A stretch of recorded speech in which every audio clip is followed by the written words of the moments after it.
Salut à vous, c'est votre pharmacien le docteur Edeon Miguel et bienvenue sur ma chaîne. Dans cette nouvelle vidéo, je vais répondre à la question d'une de mes plus de 28 000 abonnés qui m'a posé la question suivante. Comment savoir si mon cycle est irrégulier? Donc, l'abonné en question voulait savoir comment est-ce qu'elle peut déterminer, comment est-ce qu'elle peut faire pour suivre son cycle, pour savoir que son cycle est régulier ou irrégulier. Il faut dire que j'ai déjà fait plusieurs vidéos sur notamment comment déterminer la durée de son cycle mensuel, comment déterminer sa période féconde pour pouvoir tomber enceinte, plein d'autres vidéos sur les notions de cycle mensuel. Et donc, c'est certainement à la suite de l'une de ces vidéos que cet abonné a posé la question.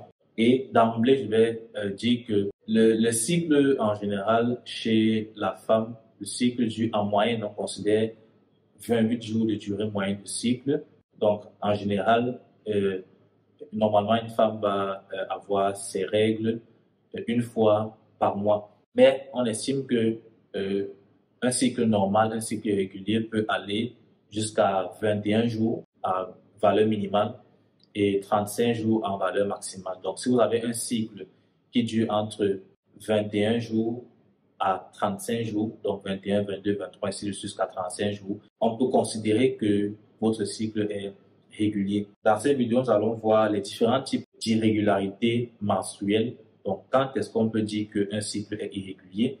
Nous allons voir aussi les causes ou les facteurs de risque qui peuvent être à l'origine de l'irrégularité de votre cycle. Nous allons voir les pistes de traitement et aussi les mesures de prévention de l'irrégularité menstruelle. Alors, sans plus tarder, commençons par les types. On peut considérer un cycle irrégulier, premièrement, en se basant sur la durée du cycle. Donc, un cycle va du premier jour des règles au jour précédent, le premier jour des règles suivantes. Si on suppose que vous avez commencé à saigner, donc vos règles ont commencé le 5 février, ce cycle commence donc le 5 février. Et si vous recommencez à saigner, donc vos règles s'arrêtent après quelques jours et vous recommencez encore à saigner, disons le 25 février, donc vous allez considérer le cycle de ce mois de février comme commençant le 5 février qui était le premier jour des règles jusqu'au jour d'avant le premier jour des règles suivant, c'est-à-dire jusqu'au jour d'avant le 25 février qui est le 24 février. Donc votre cycle doit être donc compter du 5 février au 24 février parce que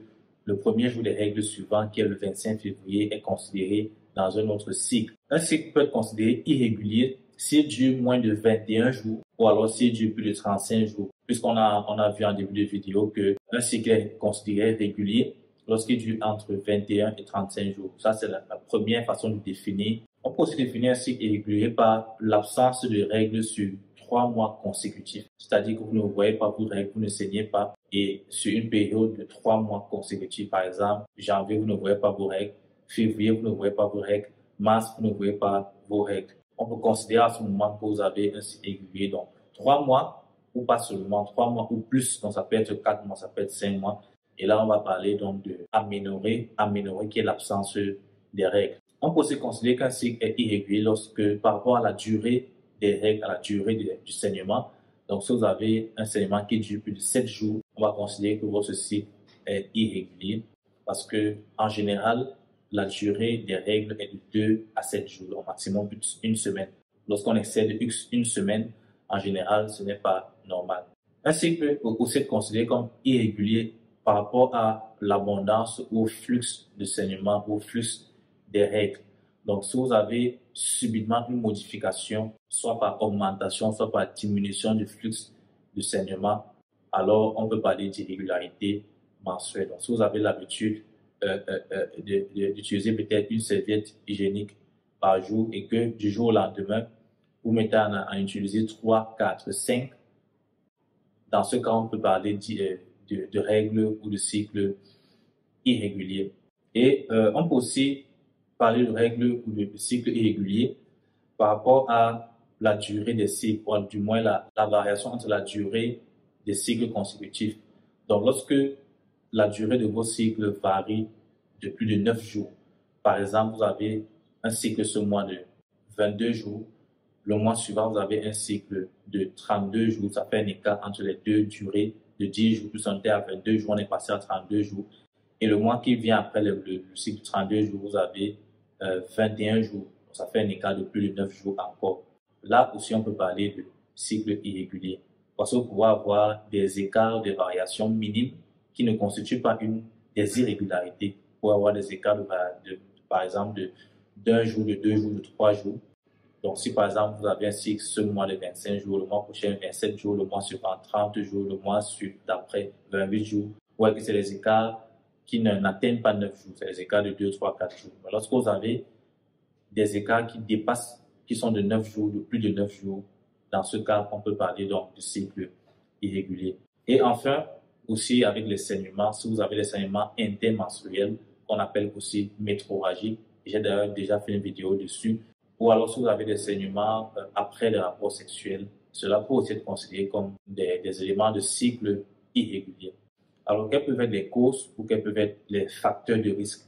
Les causes peuvent être donc une situation physiologique normale, comme par exemple une grossesse ou une situation d'allaitement, qui sont les situations en général qui se caractérisent par l'aménorrhée, donc l'absence de règles.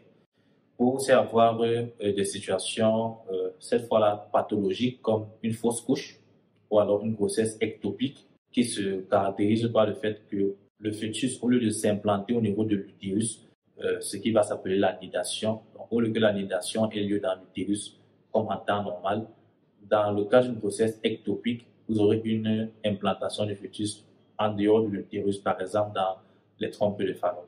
Comme autre cause pour avoir l'âge, les cycles irréguliers se manifestent beaucoup plus chez les jeunes filles qui sont en âge de pubère, qui voient leurs règles pour la première fois, puisque le cycle est en train de s'installer, et aussi chez les dames de 45 à 55 ans qui sont en période de périménopause ou de préménopause, donc qui voient leur cycle perturbé. Vous pouvez aussi avoir certaines pathologies qui peuvent causer les cycles irréguliers, peuvent troubler votre cycle, telles que l'endométriose, qui est une maladie qui se caractérise par le fait que certaines cellules de votre utérus vont sortir de l'utérus et partir se développer, s'implanter, se développer ailleurs, par exemple dans les trompes de Fallot ou dans les ovaires. Vous pouvez aussi avoir des kystes au niveau des ovaires, ou même la dystrophie ovarienne, qui est une pathologie polykystique ovarienne, donc qui se caractérise par plusieurs kystes, la présence de plusieurs kystes, d'un grand nombre de kystes au niveau des ovaires. Vous pouvez aussi avoir certains cancers comme le cancer de l'ovaire ou le cancer de l'utérus qui peuvent causer des cycles irréguliers. Et vous pouvez aussi avoir des troubles de la coagulation, des maladies qui se caractérisent par des troubles de la coagulation qui vont faire que vous saignez donc et que vous ayez des troubles de votre cycle. Sur le plan psychologique, on peut aussi avoir des causes comme le stress ou l'anxiété. Si vous êtes sujet à un stress intense ou à des troubles de l'anxiété, peut-être liés à une situation familiale, personnelle, professionnelle ou académique, cela peut causer des troubles hormonaux qui pourront avoir un impact sur votre cycle. Le sport intense aussi peut être un facteur de risque, notamment les sports comme la course sur longue distance, qui peuvent diminuer drastiquement votre taux de matière grasse dans votre corps. Nous avons aussi comme autre facteur de risque la prise excessive ou la perte excessive de poids. Donc, si vous perdez du poids, beaucoup de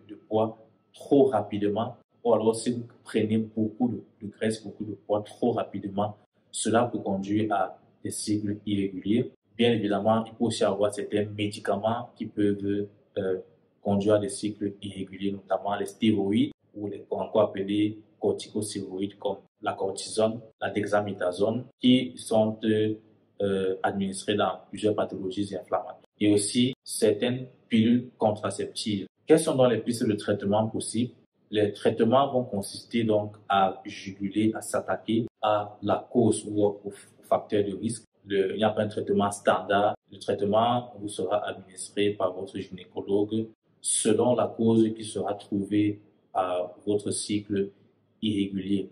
Et aussi selon les symptômes que vous manifestez. Parce que si par exemple vous avez des cycles irréguliers qui se caractérisent ou qui s'accompagnent par de fortes douleurs qu'elles viennent, votre médecin pourra vous prescrire des antalgiques ou des anti-inflammatoires pour pallier à cette douleur. Dans le cas des maladies hormonales, votre médecin pourra vous mettre donc sur des thérapies hormonales pour rétablir, pour équilibrer donc le niveau d'hormones et puis favoriser une régularité de votre cycle. Si vous souffrez des troubles de la coagulation, votre médecin pourra vous mettre sur certains médicaments pour régulariser votre niveau de coagulation afin de vous éviter les saignements intermenstruels, par exemple. Et concernant la prévention, ça va dépendre des facteurs de risque qui vous concernent. Donc, si par exemple, vous êtes dans une activité, une routine d'activité physique trop intense, il serait préférable de réduire l'intensité de cette activité physique. Si par exemple c'est le stress, c'est parce que vous êtes stressé, vous êtes anxieuse, il serait important de combattre ce stress. Il est toujours recommandé d'adopter une alimentation variée, équilibrée, riche en fruits et en légumes. Et aussi, il faut veiller à maintenir un poids adéquat, un poids normal. Éviter de prendre trop de poids en une période courte de temps ou alors de perdre trop de poids en une période courte de temps.